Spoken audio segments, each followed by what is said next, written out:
I'm Spider-Man, but now I've lost all my superpowers. I was totally confused. I tried climbing the wall again, but I slipped right away and fell down.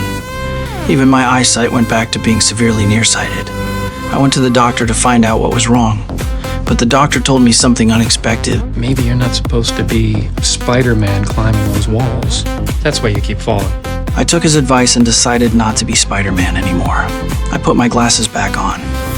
I watched police cars chasing criminals pass by, and I just stood there quietly eating my burger. Because of this, I had more time to focus on my studies. My life seemed to be getting better.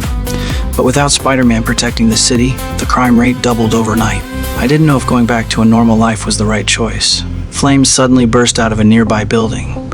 I subconsciously reached for my collar, only to remember I no longer had my Spider-Man suit.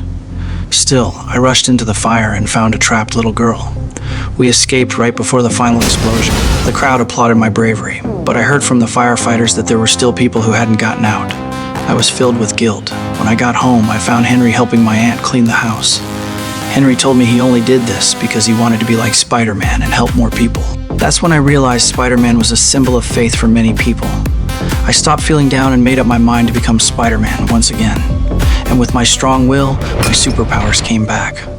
One day, I spotted an out-of-control train. Thanks to my spider sense, I found the track ended right at a cliff. I jumped in front of the train at once, trying to slow it down only with my own strength. But it turned out my body couldn't withstand the impact of tens of thousands of tons. Any more bright ideas? I got a few. I quickly thought of another plan. I shot webs toward both sides of the track, hoping the pull of the webs could stop the train. Yet I overestimated how strong the nearby buildings were. The entire outer wall was torn right off, and I nearly got pulled under the wheels. Luckily, I broke free in time and stood firm again.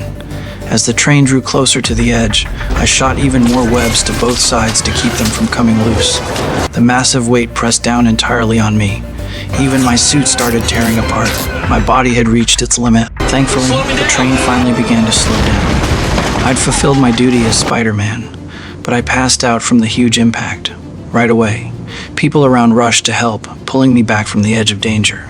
When the crowd got a clear look at Spider-Man's face, they were shocked to find the hero who had saved them countless times was still so young. Just a kid.